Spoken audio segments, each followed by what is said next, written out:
Samedi. J'espère que vous allez bien, que vous passez... Qu'est-ce qui se passe avec la caméra comme d'habitude? J'espère que vous allez bien et que vous passez un bon samedi. Petit samedi matin, petite voix, on est tranquille. J'essaie de me zoomer un petit peu. Il va falloir que je trouve une solution pour cette satanée caméra. Parce que ouais, je me regarde, quand je fais ça, c'est que je me regarde. Je regarde le chat et je me regarde. Cette caméra, systématiquement, quand je lance le live, la caméra n'est pas calée. Je suis, mais à 15 km. C'est pas grave. J'ai repris un café. 10h45, vous pouvez m'entendre. Voilà. Si vous faites une petite pause pendant le Z-Event, parce que vous savez qu'en ce moment c'est le Z-Event, vous avez plein de streamers comme d'habitude qui participent. Je trouve toujours très bien. Voilà. En tout cas, ce qui est proposé. Il y a peut-être effectivement des choses à dire, mais en tout cas, globalement, je trouve que ça reprend un peu l'ambiance du Z-Event d'avant. Donc, moi j'aime bien. Bref. Aujourd'hui, si vous tombez sur ce live, sachez que le samedi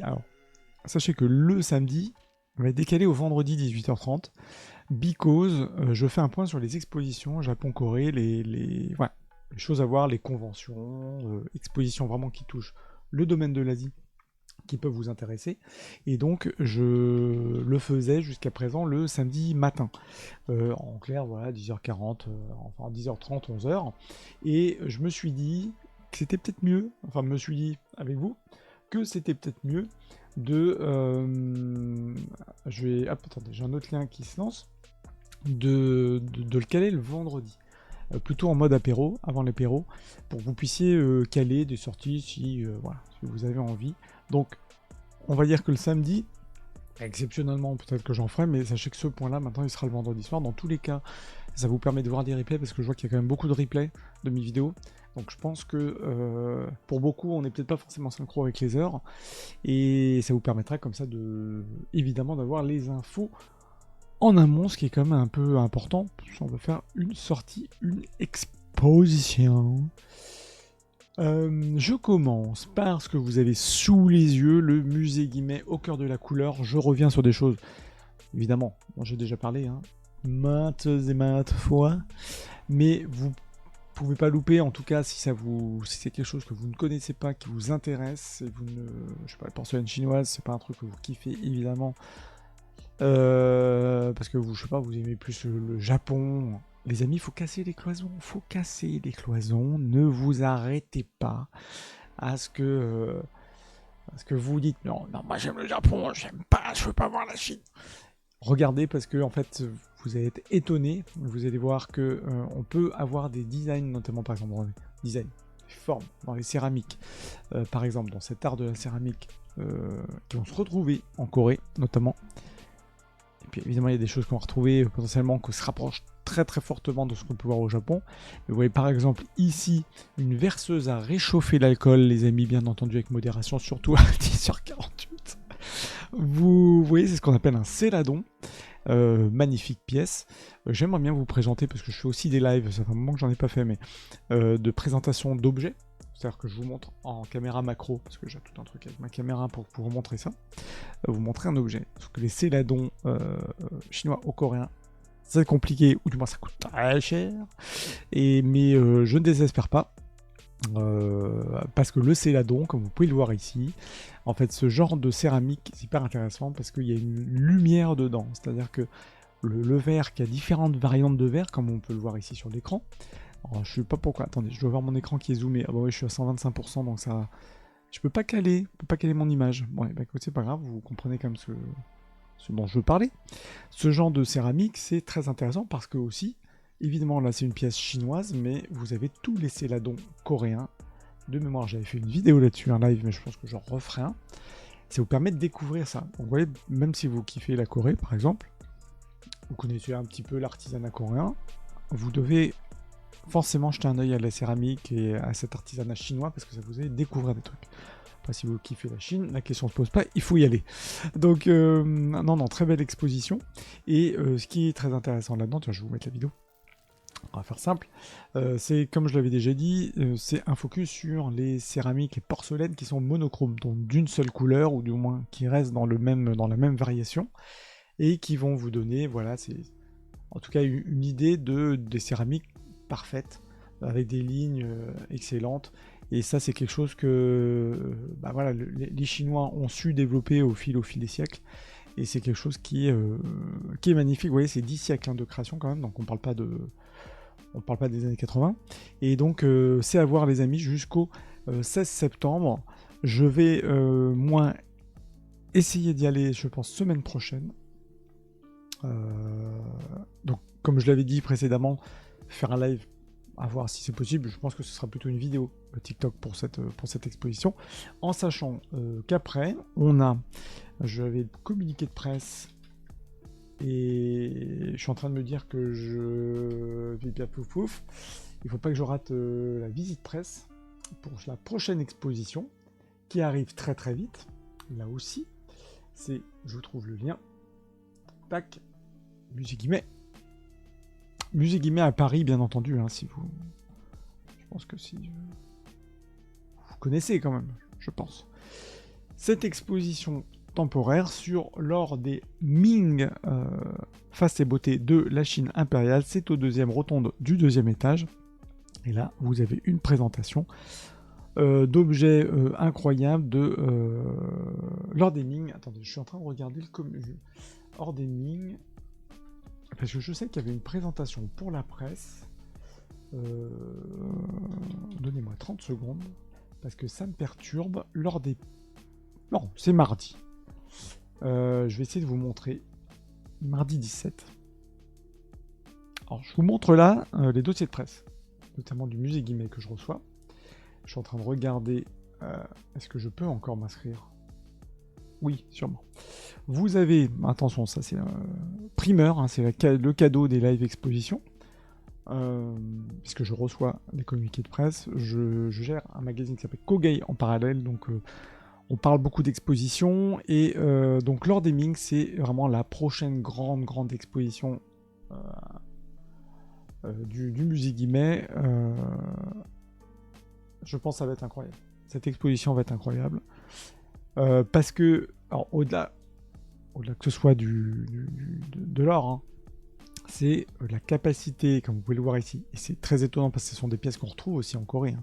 Ici, par exemple, c'est une épingle à cheveux, c'est très très proche. Il y a en fait, à partir du XIVe siècle, les Chinois ont réussi à manier l'or et à en faire des bijoux d'une finesse vraiment incroyable, et en même temps, je trouve que de quelque chose très très, comment dire, très naturel. Moi, ça me fait penser un peu aussi à l'Art Nouveau, à certains moments. Et donc ça, c'est quelque chose que vous allez pouvoir voir au musée Guimet, les amis, à partir du 19 septembre. Attendez, je vais juste changer le morceau. Parce que le morceau de trappe à 11h, c'est un peu sec.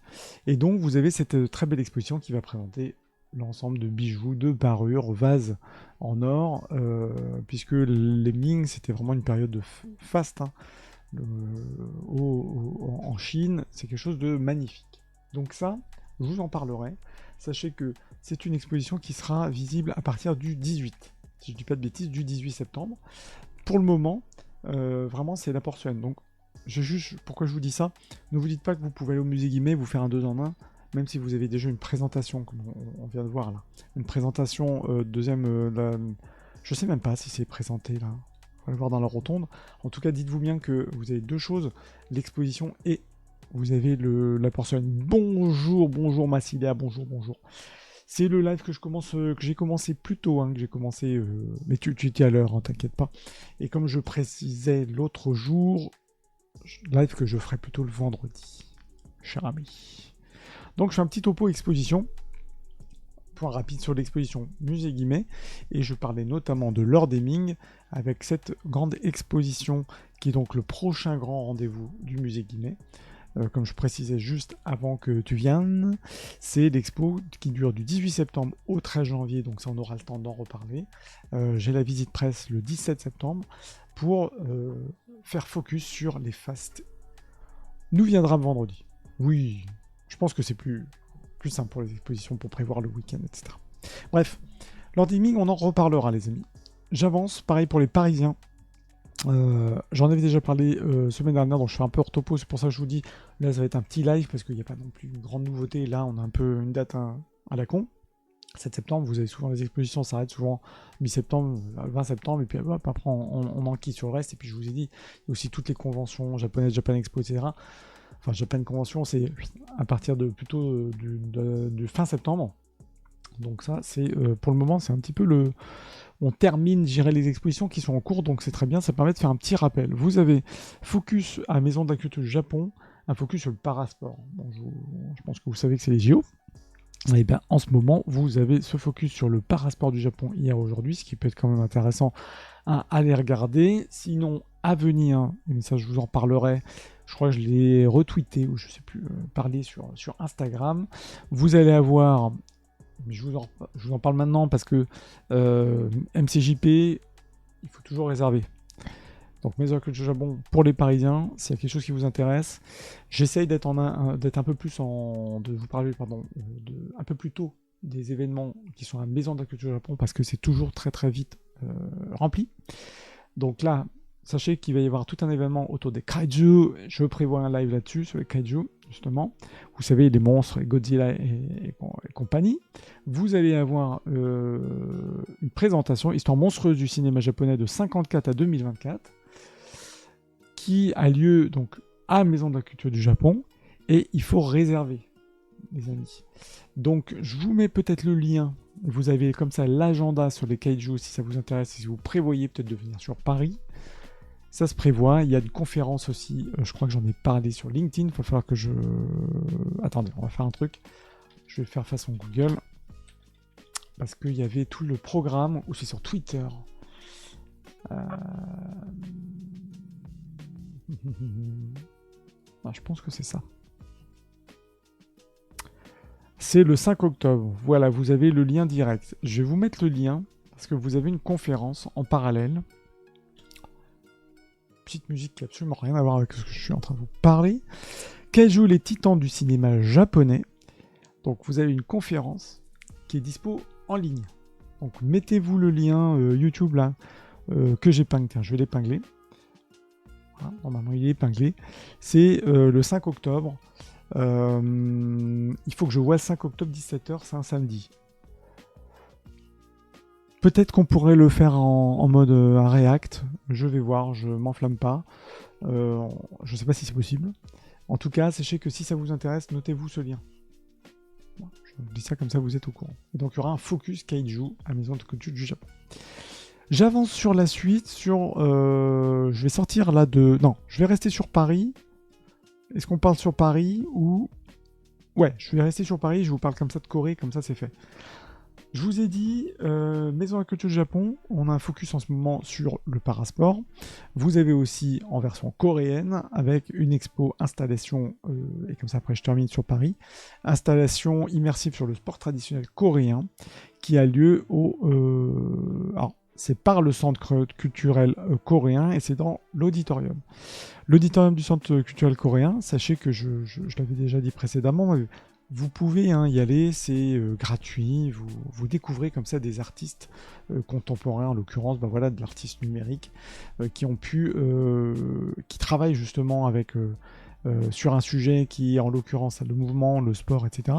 Ça c'est présenté au centre culturel coréen, donc si ça vous intéresse, allez-y, puisque ça va faire un focus en l'occurrence sur, ça fait 2 fois que je le dis, l'énergie vitale, le ki.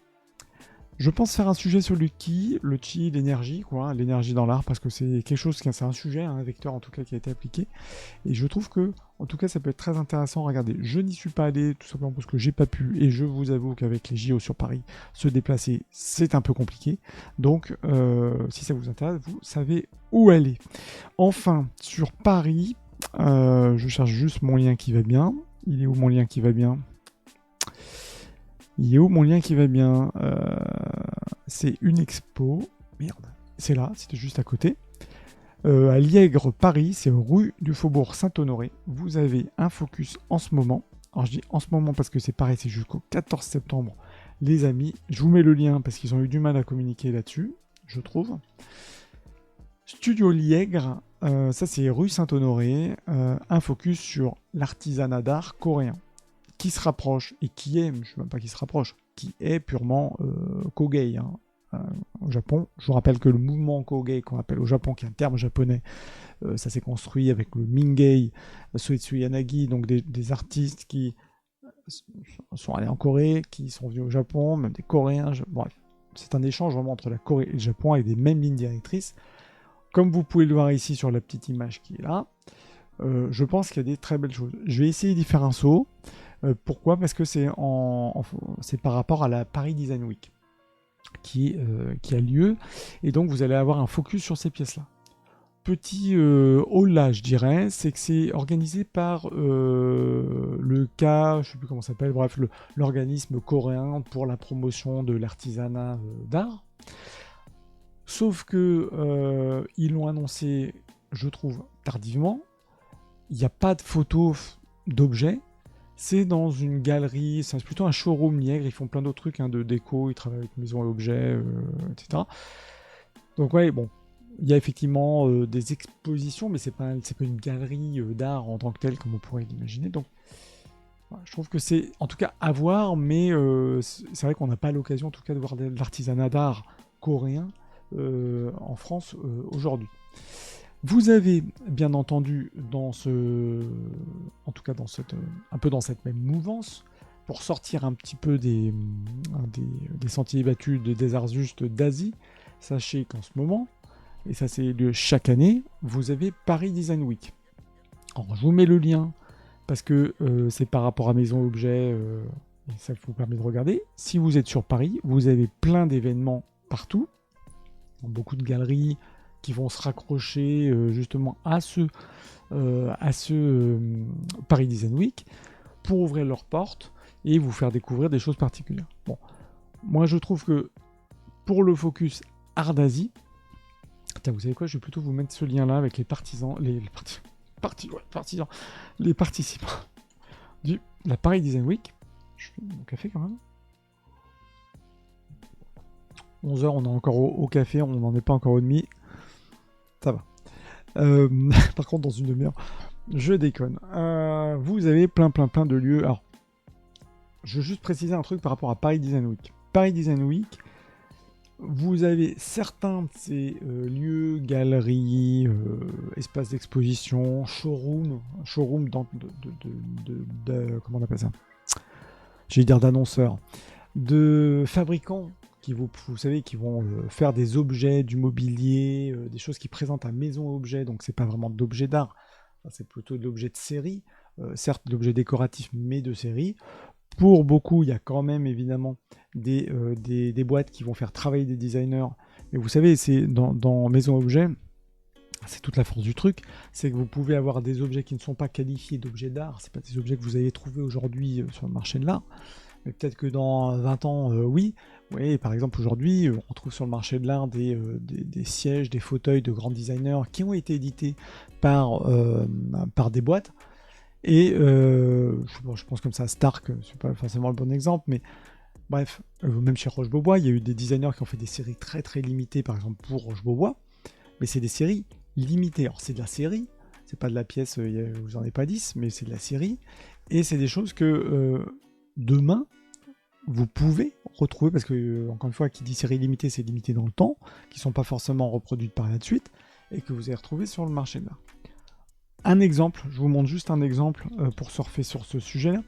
Alors, pour ceux qui ne me connaissent pas, sachez que j'ai tendance à, quand je vous parle de quelque chose, vous savez, je parle sur autre chose, comme ça vous apprenez des trucs en même temps dans mes live expositions. J'essaye. Vous avez un élément, un truc qui est très très connu, emblématique, qui ne coûtait pas ce prix-là. Quand je vois le prix aujourd'hui, je me dis, mais exactement. Grèce. Putain, tu sais, il faut vraiment que je me cale. Semaine prochaine, je vais me prendre pour caler toutes mes animations, voir comment je peux faire ça. Après, si je fais un truc avec un mot, tu vois, avec Grèce, je pense qu'il va falloir que j'écrive. Dis Grèce. Bref, un bon exemple, c'est cette fameuse table de Noguchi. La Coffee Table, je pense que vous connaissez tous, je pense Massilia et puis tout. Exactement. Exactement, le lord de la chaîne, tout à fait. Mais tu me connais, toi. La fameuse table de Noguchi, magnifique table, c'est très fort en design, c'est du Noguchi.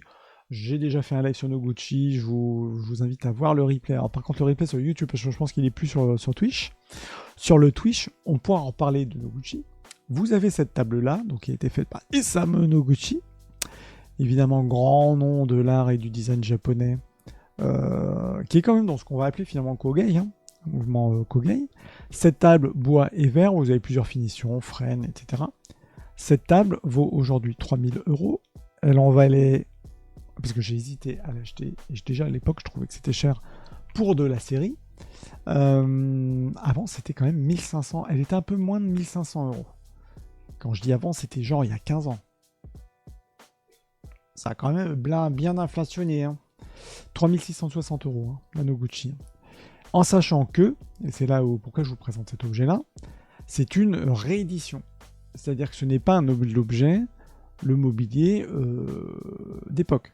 Hein, 44, hein, 1944. Donc, dans le monde des arts décoratifs, pourquoi je vous parle de ça, c'est dans le monde des arts décoratifs, vous avez évidemment les artistes et designers qui vont faire des objets plutôt en série très très limitée, voire série unique. Donc on est dans l'objet d'art, le mobilier d'art, c'est une pièce d'art quoi, d'artisanat d'art. Et puis vous en avez, ou ça peut être les mêmes, hein, qui vont faire par exemple des objets, des meubles, notamment dans le mobilier. Ils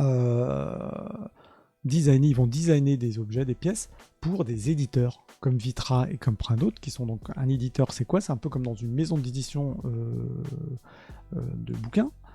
Vous venez, tiens, j'ai un projet de dessiner une table, machin chouette. Sauf que, bah, évidemment, vous voulez à la fois tout le dispositif pour pouvoir fabriquer cette table. Vous voulez évidemment profiter de l'éditeur qui a toutes ses entrées partout pour la diffusion de cet éditeur. Bon, c'est le job exactement comme une maison d'édition pour un livre ou un manga. Donc vous avez Vitra qui en est un. Et Vitra a donc édité très rapidement cette Coffee Table d'Isamu Noguchi.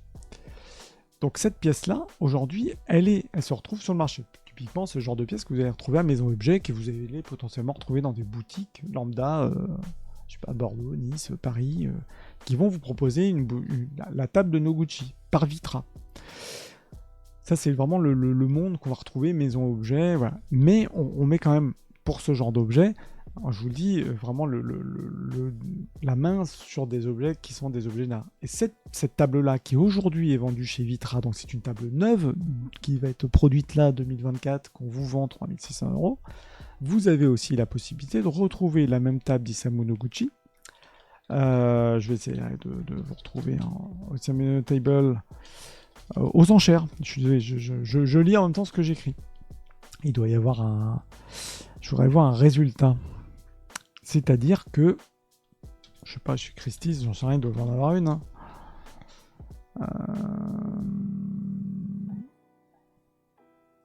Je regarde.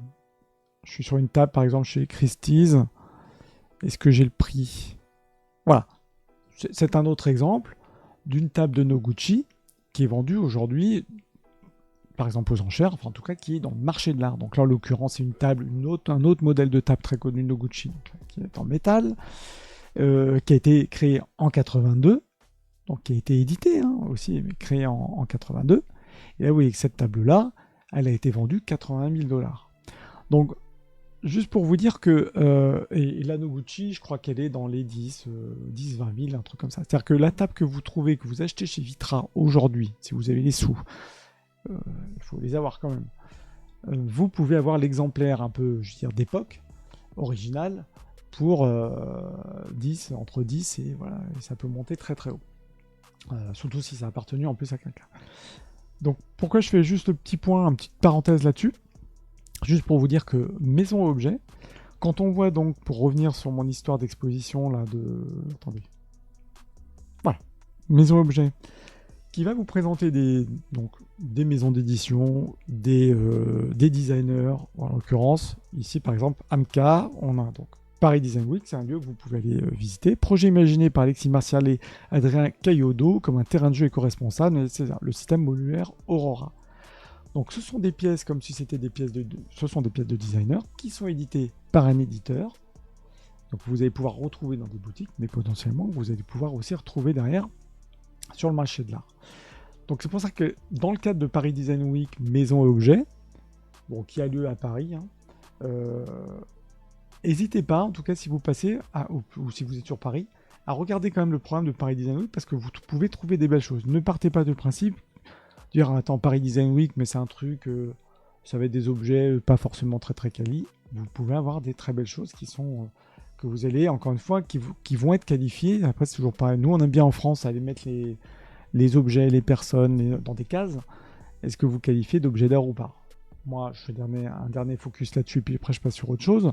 Vous voyez, par exemple, là, à l'atelier Jonathan Cohen, donc, qui est ouvert c'est dans le 3e rue Comines, qui est un artisan d'art. Vous voyez un cabinet comme ça, en marqueterie, avec... c'est magnifique. Je pense qu'il s'inspire aussi beaucoup de ce qu'on peut voir, de l'art déco, mais des techniques aussi japonaises de lac et de travail du bois. C'est magnifique. Donc ouais, vous allez pouvoir découvrir comme ça des noms et des gens qui vont aller promouvoir l'artisanat d'art. Et je trouve que c'est fort pour ça. Voilà.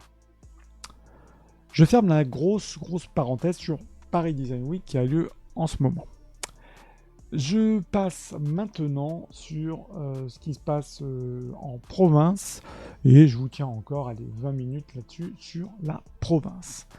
Vu que Massilia, tu étais là, peut-être que tu n'es plus là, mais si tu es là, sache que tu es encore... Je suis complètement bimélien, c'est du grand n'importe quoi au niveau de mes liens.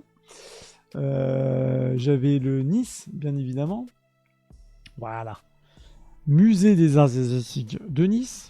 Et ça me permet de faire en même temps le topo sur ce qui va arriver en septembre. Toujours présent incroyable. Nice, vous avez trois choses qui sont très intéressantes à venir. Je n'ai pas le détail sur les autres, parce que je parle de Nice, mais sachez que...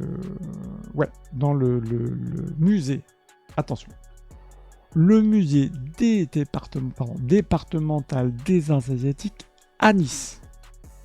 Je m'étais déjà fait toquer quand je disais le musée de Nice. Non, c'est à Nice. Je pense qu'il n'a pas bougé. Hein. Là, il bougera jamais. Vous avez en ce moment la plénitude du vide, j'en ai déjà parlé. C'est jusqu'à la fin septembre. Semaine dernière, tu vas te faire gronder. Exactement. Il m'a déjà grondé, donc voilà. La plénitude du vide, art du bambou, gentiment, bien entendu, parce qu'on s'entend très très bien. La plénitude du vide, focus sur l'art du bambou. L'art du bambou, comme j'en avais parlé déjà précédemment, c'était semaine dernière, l'art du bambou, il vous présente donc des vases. En tout cas, tout le travail de la vannerie, qui est quand même globalement 90% des vases, donc des vases pour l'ikebana. Et vous savez, l'art des fleurs, et vous avez des sculptures en bambou. Si vous ne connaissez pas le sujet, ce que je peux tout à fait comprendre, c'est quelque chose qui est moins sexy que l'expo qui avait été faite sur Tintin, ou le tatouage, évidemment. Vous dites plénitude du vide. Oui, il y a le nom, plénitude du vide, pourquoi ? Parce que justement, et je trouve que le titre il est assez intelligent, c'est que l'art de la vannerie et du bambou au Japon. J'ai prévu un live. Hein. Je pense que je vais faire un live d'ailleurs semaine prochaine peut-être là-dessus. Je vais réfléchir. C'est tout l'enjeu, c'est justement l'équilibre entre le plein, le bambou, et le vide. Parce que vous voyez le trou entre le bambou. Et c'est vraiment ça. C'est-à-dire que le bambou, au final, vous avez peut-être un peu plus de vide que de plein, étonnamment. Et vous avez des pièces qui sont incroyables, qui tiennent depuis des siècles. Puisque, des siècles. L'art de la vannerie a surtout explosé au 19e, puis après évidemment au 20e avec les artistes. Mais ce que je veux dire par là, c'est très intéressant à regarder. Donc, allez-y, parce que je rappelle que le musée est gratuit. C'est une entrée libre, c'est jusqu'au 28 septembre. Donc, si vous descendez dans le sud, vous, en toute honnêteté, je pense que là ça commence à être la très bonne période à Nice. Massilia, tu sais ce que j'ai en tête. Bien entendu. Et puis un petit café course à Léa, ça se dit pas. On dit pas non, quoi. Là, on dit pas non. Voilà, je pense que là, ça s'est un peu vidé. Je pense que semaine prochaine, ça va être mieux que ça. Mais en tout cas, voilà, vous pouvez pas rater cette très belle exposition. Et vraiment, allez-y parce que c'est vrai que moi je connais l'art vraiment du bambou, j'en ai vu, j'en vois encore. Cette expo est faite en parallèle avec une galerie qui est sur Paris qui s'appelle la galerie Mingei, qui est justement spécialisée dans la vannerie. Mais franchement, si c'est quelque chose que vous ne connaissez pas, ça vaut vraiment le coup. Et puis, je fais un petit focus là-dessus en parallèle, hein, mais sachez que très souvent, en parallèle d'une exposition principale, le musée des Arts Asiatiques fait un focus, en tout cas laisse une carte à un artiste qui n'est pas forcément d'ailleurs en l'occurrence, vous voyez, c'est une expo japonaise, c'est pas un artiste forcément japonais. Et là en ce moment, on a justement une expo de photos de Mahesh Santaram qui sont vraiment des belles photos oui, dans l'Inde. Et je trouve que c'est assez intelligent, souvent au musée des Arts Asiatiques à Nice, de faire un focus comme ça, un double focus. C'est en gros, vous avez une visite gratuite, je le rappelle. Vous avez une double expo pour 0 €. Donc franchement, et toujours très bien organisé. Bref. C'était l'autopromotion pour le musée des Arts Asiatiques à Nice. Je ne suis pas du tout sponsorisé. C'est vraiment pour moi un des musées de façon coup de cœur. C'est peut-être mon musée coup de cœur, mais ça vous le savez déjà en France. Là-dedans, vous avez, je vous laisse après aller regarder, sachez que dans ce cadre-là, vous avez une cérémonie de thé, un atelier cérémonie de thé, et vous avez aussi des comptes le 21 septembre. Donc, regardez tout ce qui peut être fait dans le cadre du musée, parce que je sais qu'il y a vraiment une vraie volonté d'ouvrir et de faire découvrir les arts d'Asie. Il y a une vraie volonté de faire découvrir même aux enfants le monde des arts d'Asie. Donc si vous prévoyez d'aller à Nice prochainement, de toute façon après vous avez une autre prochaine, je ne vais pas vous parler de la prochaine expo, mais ce qui est intéressant c'est que vous avez plein d'événements liés à ça et autour de ça. Donc franchement, profitez-en, parce que comme le dit Massilia, il fait encore beau. Bon, de toute façon, c'est toujours beau. Hormis là, il y a eu un peu beaucoup d'intempéries, mais Nice, il fait quand même sur 365 jours, il fait beau. Donc musée, franchement, allez-y. Je vous parle aussi d'autre chose. Vous avez également, alors là je parle de l'autre côté, à Rouen. Donc désolé Massilia, mais à Rouen, si vous faites le topo, vous avez en ce moment une expo Passion Japon, les Netsuke au manga. Les Netsuke, ça devient une passion pour moi. Et les Netsuke, qu'est-ce que c'est? Juste si vous tombez là par hasard, vous ne savez pas ce que sont les Netsuke. Les Netsuke sont les petits objets qui peuvent être en bois, en ivoire, sculptés, qui permettent de tenir l'Inro, petite boîte, à la ceinture. Donc évidemment pas japonais, jusqu'à la période, en gros jusqu'au 19e, Edo. Et ces petits objets, voilà, le mieux c'est ça. Vous avez le Inro, petite boîte à compartiment, et puis vous avez le Netsuke, qui est la petite pièce qui permet justement de retenir la cordelette dans la ceinture. Vous avez à Rouen une très belle expo qui, comme son titre l'indique, des Netsuke au manga. Bon, bien évidemment au manga, je trouve que c'est pour aussi attirer l'œil, mais très bien, on aurait fait que Netsuke. Voilà.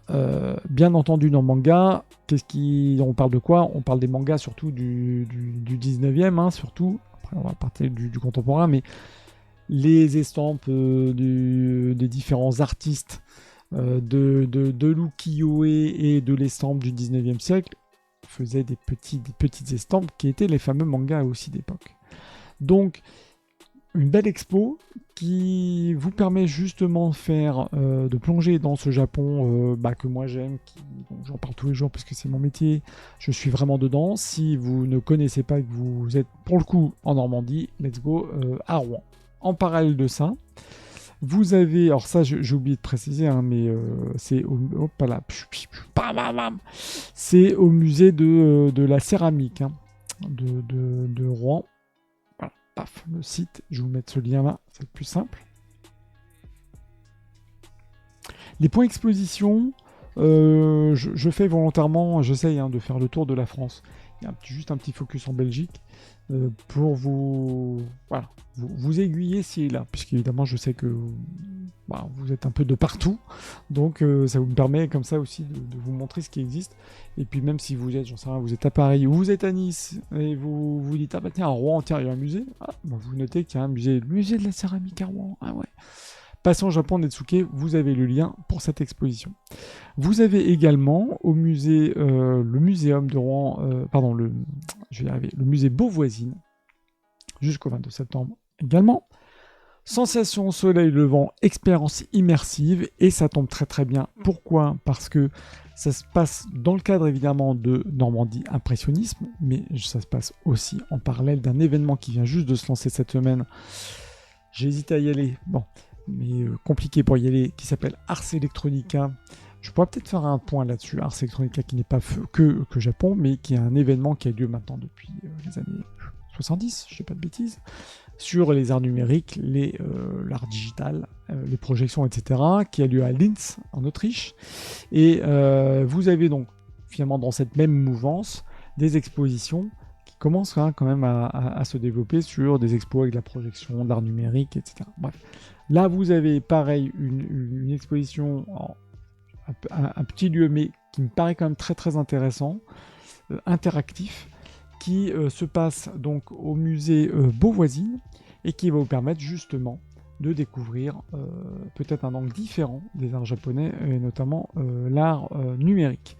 En parallèle, une expo avec Okni aussi, mais je vais peut-être pas vous en parler là. Bref, Normandie Impressionniste, c'est vraiment un rendez-vous très fort en Normandie qui vous permet d'avoir plein d'expositions autour justement de l'art. Et quand je vois Sensation Soleil Levant, voilà, ça vous permet de découvrir l'Asie et puis après, en tout cas l'art numérique de l'Asie. Et puis vous allez pouvoir après voir évidemment plein d'autres expositions. Comme je vous dis, il y a une belle exposition qui est sur Okni. Je vous en parle parce que je peux pas vous parler d'Okni quand même. David Hockney, paf. Allez, on va voir cette vidéo. On va éviter de se taper la pub. Hockney qui n'est pas un artiste évidemment japonais, mais on peut dire qu'il a pu quand même se nourrir un petit peu d'Asie aussi, David Hockney, qui est au musée des Beaux-Arts de Rouen. En ce moment, vous avez un focus sur Hockney, peintre, vous savez, la piscine, etc. Grand nom de l'art qui dernièrement fait beaucoup d'œuvres aussi à partir notamment avec son iPad. Il y a eu toute une série qui a été faite. Voilà, on est sur des paysages comme ça, c'est au musée de Rouen. Donc si je fais un petit aparté là-dessus, mais c'est comme un nom, vous ne pouvez pas louper.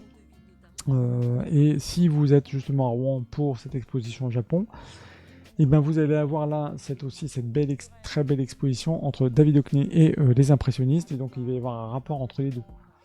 Et ça, je trouve que c'est intéressant, idem dans l'approche, en termes de médiation culturelle, notamment pour peut-être les plus jeunes qui ne connaissent pas forcément les peintres impressionnistes.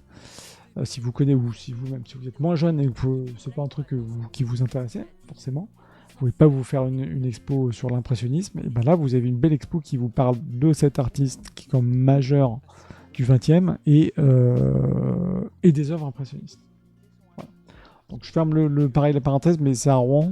Et il y a tout évidemment la démarche d'Hockney par rapport au peintre impressionniste. Vous voyez les œuvres qu'il a fait en s'inspirant de l'impressionniste. Et sachant que c'est ça, c'est des iPad painting, toute cette série qu'il a pu faire sur iPad. Qui est assez forte parce qu'on peut se dire oui sur iPad. Mais en fait, c'est vraiment du Hockney. Et voilà. Belle exposition. Je ferme encore une fois une autre parenthèse, une autre digression. L'agression. Sur autre expo, attendez, j'ouvre mes liens, pif paf. Avant de parler sur Bruxelles, j'avais autre chose, un peu autre. Vous avez, là aussi, j'en pense évidemment pas du tout mon domaine, mais quand je vois ça, je me dis, c'est pas inintéressant. Vous voyez, dans le point exposition, maintenant je me dis, j'hésite pas à vous montrer quelques autres expositions. Je vais pas faire le tour de toutes les expositions en France, évidemment, ça serait impossible. Mais des choses qui me sautent un peu à l'œil pour quelqu'un qui bosse dans l'art japonais, qui s'intéresse à l'artisanat, au travail de l'art, de la peinture, des peintures sur bois, etc. Évidemment, tout ça, c'est des choses que j'ai étudiées, que je connais dans les grands noms.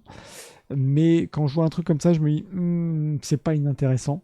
Donc ce genre d'expo, c'est pour ça que j'ai envie de vous en parler quand même. Au musée Unterlinden de là, pour le coup, Colmar, vous avez une très très belle exposition.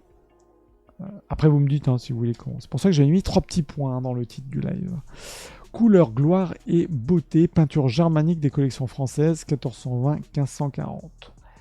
Donc moi j'aime bien parce que ça vous permet de sortir un petit peu de ce qu'on peut voir évidemment habituellement dans le domaine d'art d'Asie, si vous coltinez que des estampes et autres.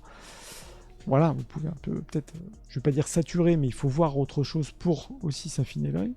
Et je trouve que se nourrir aussi de ces peintures qui sont des œuvres germaniques, donc on va être sur des peintures sur bois, huile sur bois, etc. Au musée Unterlinden, qui est déjà un très très beau musée.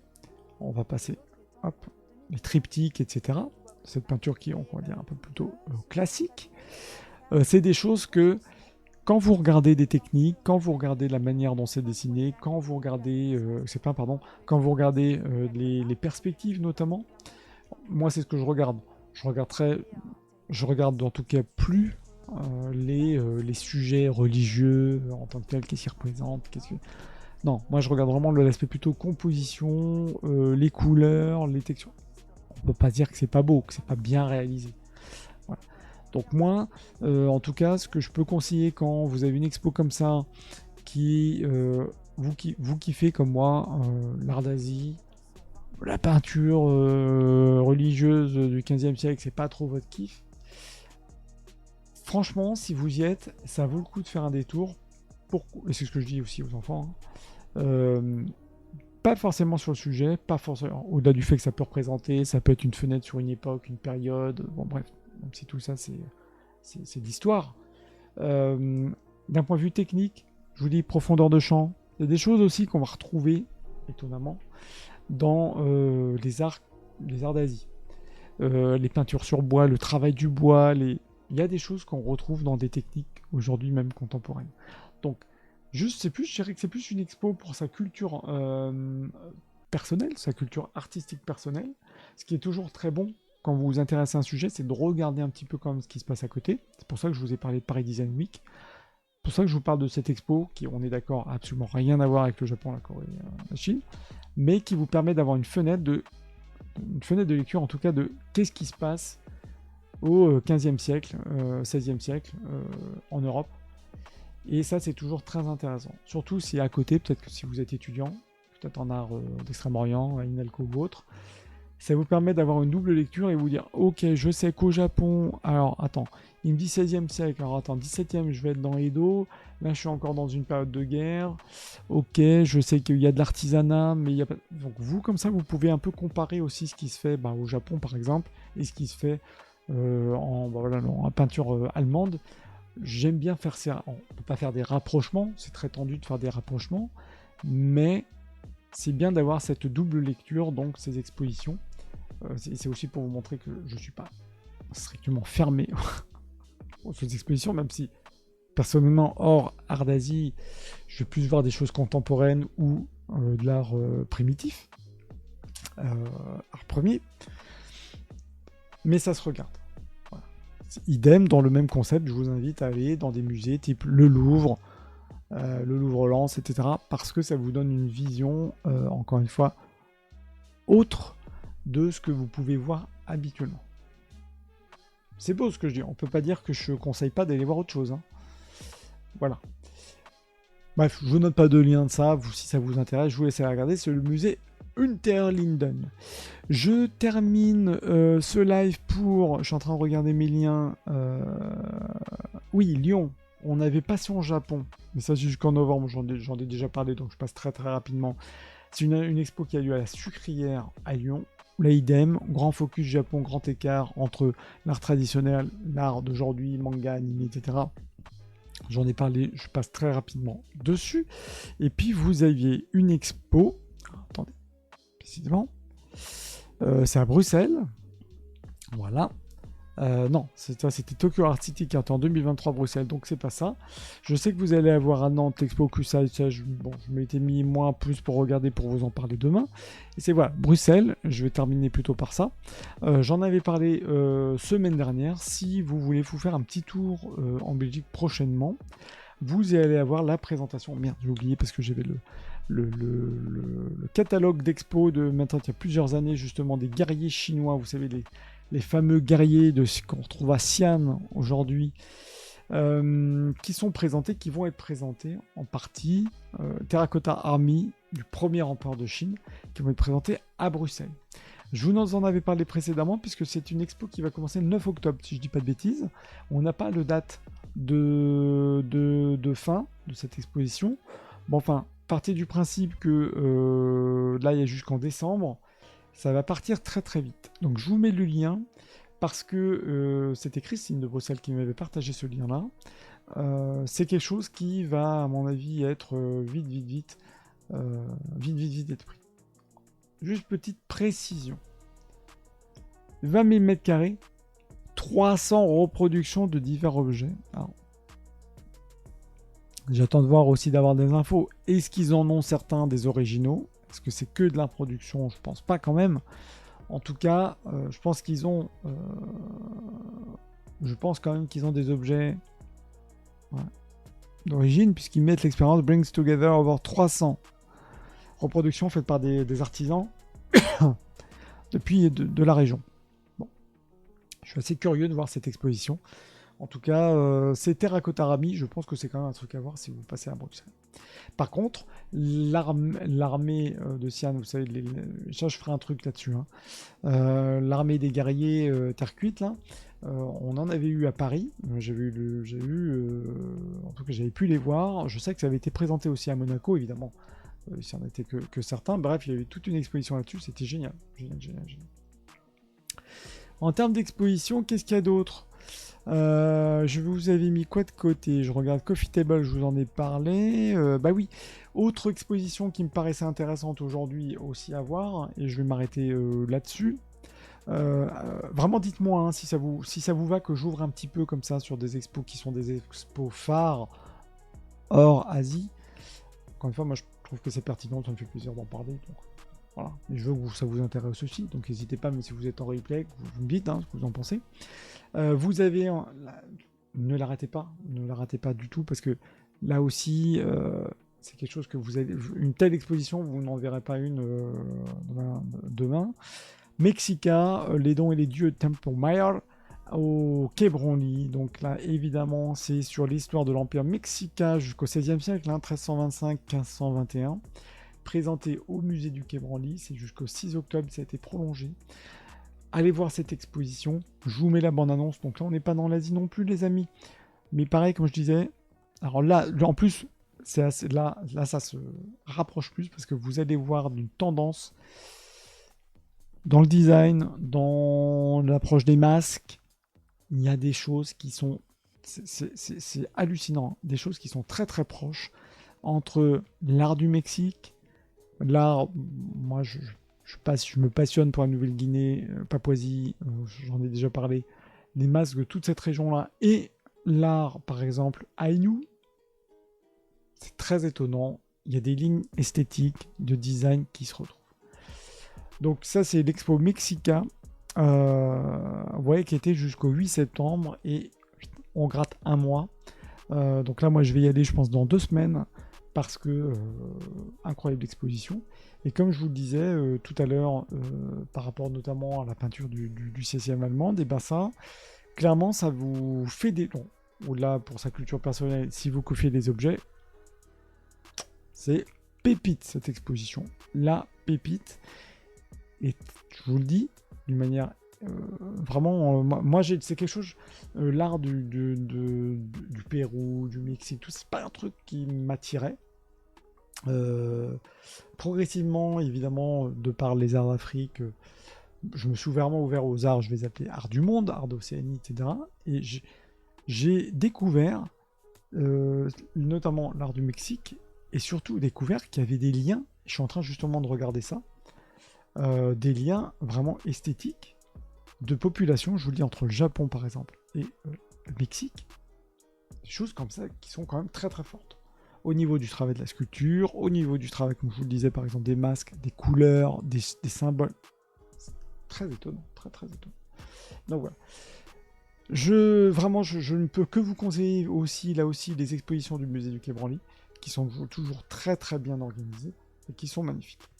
Et je termine ce live par quelque chose, donc là je vous ai parlé Japon, j'ai ouvert sur autre chose, je vous ai parlé un petit peu de Corée, et je termine par le summum de l'événement, à ne pas arrêter pour les Parisiens. Malheureusement c'est que pour les Parisiens, je dis malheureusement parce qu'un tel événement devrait, je trouve en tout cas que ce serait génial qu'il y ait un événement partout en France sur ce thème.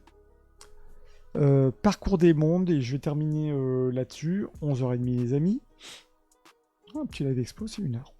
C'est donc un événement, on en avait déjà parlé, donc, mais j'en reparle et j'en reparlerai parce que je pense que de toute façon je vais faire une vidéo la semaine prochaine là-dessus, qui est donc en gros une session de porte ouverte, pour tous ceux qui ne connaissent pas, porte ouverte des galeries d'un quartier à Paris qui s'appelle le quartier Saint-Germain, le long de la Seine, où vous avez plein de galeristes qui proposent une sélection plutôt premium. Hein. Attention, c'est pas de l'objet d'art à 200 €, mais qui là, alors, attention, quand je dis ça, c'est pas parce qu'ils vendent des pièces chères qui sont pas accessibles, qu'ils veulent pas échanger avec vous, pas du tout. Hein. C'est pas du tout truc prout ou non, ce sont des galeries qui ouvrent leurs portes, et en sachant que les portes sont évidemment toujours ouvertes dans les galeries, mais c'est beaucoup plus, je dirais, moins facile pour quelqu'un qui n'est pas habitué à aller dans les galeries, de passer la porte, dire bonjour, j'aimerais voir ça. Si vous n'êtes pas pour un objet particulier, pour une collection. Voilà. Donc là, l'avantage de ce moment qui s'appelle Parcours des mondes, qui est organisé donc par tous ces exposants, par tous ces galeristes de ce coin parisien de Saint-Germain-des-Prés, vous avez des galeries d'art premier, tribal, Afrique, Océanie, archéo, et vous avez quelques galeries d'art d'Asie. Je vais m'arrêter juste sur une qui est notamment la galerie Mingei. Donc vous savez, Mingei, donc je vais dire confrère, même si encore une fois on ne présente pas les mêmes objets. La galerie Mingei, qui notamment a participé à l'exposition de vannerie au musée des Arts asiatiques à Nice, ouvre ses portes aussi pendant ce printemps asiatique. Donc vous allez, vous voyez les bambous. Vous avez les galeries, s'il fait beau, c'est génial. Toutes les galeries ont la porte ouverte. Et vous rentrez dans chacune des galeries qui peuvent se suivre sur les différentes petites rues. C'est pas un grand quartier, donc vous faites le tour très rapidement. Vous passez d'une galerie à une autre, vous ouvrez, vous sortez, vous rentrez. Voilà, c'est porte ouverte. Vraiment, vous y allez en short, en tongs, comme vous voulez. Et vous voyez, vous touchez, vous regardez les objets. Alors, vous touchez du regard. Hein. Et je trouve que c'est vraiment un événement qui vaut vraiment le coup si vous voulez découvrir d'autres choses, évidemment voir les galeries d'Asie, mais aussi surtout découvrir les autres galeries qui sont géniales. Je vais faire juste un petit focus, par exemple, beaucoup là je les connais, Flac, par exemple. C'est un autre exemple. Voilà, ça c'est Cepic, donc moi je suis à fond. C'est pas souvent, attention, je présente, aujourd'hui je présente peu dans le cadre de mon métier pour info. La Papouasie-Nouvelle-Guinée, c'est vraiment plutôt quelque chose de moins coup de cœur, moins perso. Mais vous avez par exemple cette galerie Flac, que je salue, qui fait beaucoup d'art d'Afrique et d'art d'Océanie. La galerie Flac va notamment, parce qu'ils viennent de lancer un ouvrage sur les poupées Kachina. Donc, Kachina, on est sur les Indiens d'Amérique. Et ils vont présenter notamment pour Parcours des mondes ces petites poupées. On voit, c'est un truc, si vous connaissez vous aimez le Japon, vous pouvez aimer le côté, vous savez, les petites poupées, les poupées en bois, bref, Japon. Kachina, je connais, avant, même quand j'étais étudiant, je connaissais pas du tout, mais pas du tout, les poupées Kachina. Je trouve qu'elles sont... plus j'en vois, plus j'aime. Pour ça, c'est pas un truc. Hein. Vous avez des collectionneurs que de poupées Kachina, qui sont magnifiques, qui sont en lien avec l'art... entre la réalité et le spirituel, vous savez, c'est dans vraiment toutes les cultures nord-américaines. Et donc, c'est des sculptures des années 1920, c'est du bois sculpté peint, et les poupées Kachina, même si vous aimez le Japon, les figurines, pour moi, on est un peu dans la figurine collector, quoi. Donc, je sais pas ce que vous en pensez. Si vous, pareil, si vous tombez sur ce live ou sur le replay, je vous laisserai me dire ce que vous pensez de ce genre de poupée. Si ça vous intéresse, on pourra en parler. En tout cas, je vous invite à aller voir la galerie Flac. Ils sont franchement hyper accessibles, adorables. Et évidemment, il n'y a pas que ça, il y a plein d'autres objets. Mais vous voyez, je vous montre ça, c'est parce que c'est aussi pour vous dire que moi, évidemment, je suis parti du Japon, j'étudie le Japon, c'est mon métier, je suis spécialisé Japon. Mais à côté de ça, maintenant depuis plusieurs années, je me suis ouvert à pas d'autres choses et il y a des grands rapprochements. D'ailleurs, c'est dans mon prochain projet, c'est vraiment de montrer voilà, des sculptures de ce type. Donc là, on est Congo et de le rapprocher d'une sculpture japonaise. Voilà. Donc, ce qui est intéressant, pareil pour votre regard et votre culture personnelle, allez faire un tour si vous le pouvez. Allez faire un tour. Cette figure, elle est incroyable. Cette sculpture est incroyable. C'est de l'art brut. Si vous regardez des sculptures Mingei au Japon, vous faites le rapprochement. Donc voilà, tout ça pour vous dire que y a des choses qui se parlent entre elles. Et même si vous aimez l'Asie, ouvrez un petit peu, vous ouvrez un peu là votre regard, un petit peu plus. Vous allez regarder l'Afrique, les Indiens d'Amérique, la peinture du 16e, et vous avez comme ça fini votre regard. Je m'arrête là. J'espère que ça vous a plu. Je m'arrête sur cette magnifique figure qui est Galerie Flac. Si vous avez des questions, n'hésitez pas, comme d'habitude. J'essaie de faire le tour voilà, des expositions en cours. Bien entendu, semaine prochaine, ça va bouger, il y aura d'autres choses. Je pense que c'est pour exposition. Je vais intégrer comme ça maintenant un peu plus d'autres choses. Oui, je reste quand même majoritairement, évidemment, Asie. Mais je fais petit focus sur d'autres galeries, des choses que moi qui m'ont attiré. Pour information, moi j'ai d'autres comptes, notamment sur Instagram, dans le cadre de mon métier. Je partage beaucoup justement tout ce qui n'est pas Asie. Donc je vais piocher un peu dans ce que je partage qui n'est pas Asie pour peut-être vous donner envie aussi de découvrir comme ça d'autres choses. Le Kogai est comme ça, le Kogai est gentil, le Kogai apprécie. Je vous souhaite un très bon week-end, merci beaucoup d'être venu, merci à Massilia d'être passé, merci d'être resté, merci à Temacha d'être passé pendant ces courses, et puis je vous souhaite écouter un très très bon week-end. Rendez-vous donc semaine prochaine, mardi 21h. Je prévois, merci Massilia d'être resté, j'espère que ça t'a plu, ce petit topo qui sortait un petit peu des sentiers battus Asie. Et puis à tous ceux qui vont voir ce live en replay, bah écoutez, comme je l'ai dit à plusieurs reprises, n'hésitez pas à me faire des messages privés, évidemment si vous kiffez ce que je raconte. Bouton follow les amis, follow. Le samedi matin, ouais, mais je comprends. C'est pour ça que maintenant, ce live exposition, je le ferai plutôt à 18h30. Pourquoi 18h30 ? Parce que vous voyez, ça tient 1 heure. Jusqu'à 19h30, comme ça, j'empiète pas trop avant l'apéro. Et vous pouvez écouter 18h30. Je pense que si vous sortez de boulot, vous pouvez me mettre dans les oreilles, vous m'écoutez. Et sinon, vous matez mon truc en replay pour le samedi matin. C'est génial. Donc, ce live exposition, maintenant, il sera le vendredi 18h30. En tout cas, on se donne rendez-vous mardi 21h. Donc, pour rappel, les lives du Kogai sur mardi, jeudi 21h et vendredi 18h30. Et puis après, à côté de ça, c'est tous les lives jeux vidéo, des lives que je peux faire dans la journée, etc. Moi, par exemple, là, je pense semaine prochaine, si j'ai le temps, ou peut-être semaine après. Mais je pense qu'il faut que je me bouge quand même les fesses. Je suis en train de chercher, moi, un petit cycle de formation module que je pourrais faire sur un sujet qui s'appelle la neuroesthétique. Donc, vous voyez, par exemple, comme je suis en train de chercher un peu les facs, les formations qu'il faut, pourquoi pas faire un live où je vous partage ce que je regarde en même temps. Ça peut être cool, comme ça on peut en parler. Je ferai peut-être un truc comme ça, peut-être la semaine prochaine, si j'ai le temps. Bref, donc ça c'est un peu des lives qui vont popper en plus dans la semaine, vous avez les notifs. Donc si vous me suivez, vous pouvez être alerté.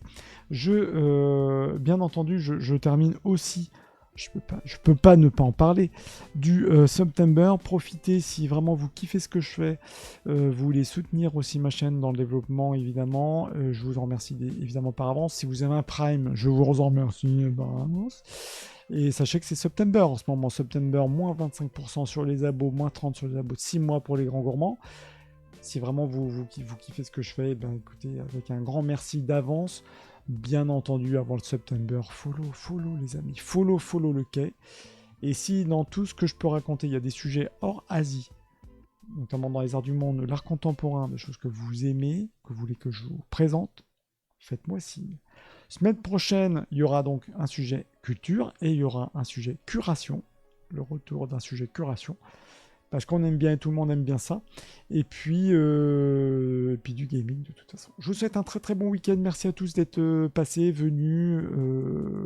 Si vous regardez ce live, merci. Bon, vous avez vu ce live, merci. Et écoutez, à la semaine prochaine, mardi, 21h. Et entre-temps, je vous dis, entre-temps, il y aura du Star Wars, tout ça. Allez, ciao, bon week-end. Ciao, ciao, ciao, ciao.